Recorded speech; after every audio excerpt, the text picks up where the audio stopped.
आप सबको नमस्कार दोस्तों। आई होप कि आप सब बहुत अच्छे होंगे। दोस्तों, चाइना की मुसीबतें यहाँ ख़त्म होते दिख ही नहीं रही है और भी मुसीबत पर मुसीबत आ रहे हैं। जब से यूएस टैरिफ लगाया है चाइना पर, चाइना बहुत ही ज़्यादा फ्रस्ट्रेट हो गया है और इस समय छटपटाहट सा हो रहा है और पूरे दुनिया को वार्निंग दे रहा है। कोई भी यूएस के साथ मिलकर हमें आइसोलेट करने की कोशिश करेगा वो बहुत बड़े अंजाम को भुगतेगा।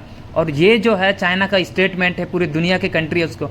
हालांकि यहाँ पर इंडिया को भी एक इनडायरेक्टली यहाँ पर मोक किया जा रहा है। हालांकि हम देख सकते हैं कि इंडिया को इससे कोई फ़र्क तो नहीं पड़ेगा, लेकिन इंडिया ने इसके तुरंत बाद ही चाइना के ऊपर 12% की टैरिफ लगाने की बात की और 200 दिन तक ये टैरिफ रहेगा, हम किसी भी तरह से कम नहीं करेंगे।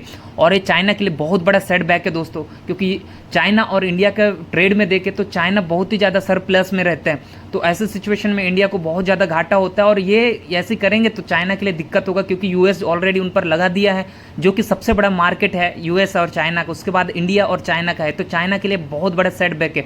इसलिए वो बहुत ज़्यादा छटपटाहट सा हो रहा है और दुनिया की कंट्रीज़ को धमकाने की कोशिश कर रहे हैं। लेकिन यहाँ भारत एक बहुत अच्छी बात की है कि भारत जो है अभी अमेरिका के साथ ट्रेड का व्यापार बहुत अच्छे करने की कोशिश कर रहे हैं, क्योंकि अभी जेडी वेंस आए हुए हैं वहाँ अमेरिकन के मंत्री, और भारत से बातचीत चल रहा है कि और भी हम जो टैरिफ हमारे ऊपर यूएसए ने लगाए उसको कम करेंगे और हम आगे बढ़ाएंगे। जब से ये टैरिफ वॉर चल रहा है तो अमेरिका और भारत के रिलेशन और थोड़ा बेहतर हो रहे हैं, क्योंकि भारत और भी ज़्यादा कोशिश कर रहा है कि यूएस के साथ जाके बात करें।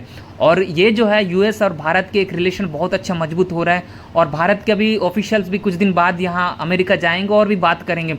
और ये भारत के लिए अच्छी है। और भी हमारे यहाँ सब भारत की जो कंपनियाँ हैं, टॉयज़ कंपनी होंगे, अब भारत और अमेरिका के साथ और भी अच्छे व्यापार की बात चल रही है दोस्तों इनका भी।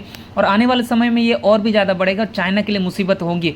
और सही भी है कहीं ना कहीं, क्योंकि चाइना हमारे साथ एक ट्रेड करता है तो सरप्लस में रहता है। लगभग यहाँ पर 100 बिलियन के अराउंड सरप्लस में जाता है हमारा, तो उसमें भी बहुत ही ज़्यादा घाटा होता है दोस्तों। और कहीं ना कहीं यदि हम इस पर टैरिफ लगाएंगे तो ये थोड़ा बहुत घाटा कम होगा, तब भी ये बहुत ही ज़्यादा हो रहा है। फिर भी हम कोशिश करेंगे, धीरे धीरे हम चाइनीज़ के कुछ कंपनीज़ पर हम ज़्यादा से ज़्यादा टैरिफ करेंगे, एक्साइज ड्यूटीज़ लगाएंगे, तो इससे जो है हमारा जो ट्रेड डिफिसिट है वो थोड़ा कम होगा। तो ये हमारे लिए अच्छा है। लेकिन चाइना बहुत ज़्यादा फ्रस्ट्रेट हो रहा है इस समय, और हालांकि इसका कोई फ़र्क नहीं पड़ेगा भले ही कुछ भी हो जाए। लेकिन अभी इंडिया ने ठान लिया है कि अमेरिका के साथ हम एक बेहतर रिलेशन बनाएंगे और हम ट्रेड को करेंगे। तो ये है दोस्तों, आने वाले समय में और भी ज़्यादा दिलचस्प होगा इसे देखने के लिए। मिलते हैं नेक्स्ट वीडियो में। Thank you.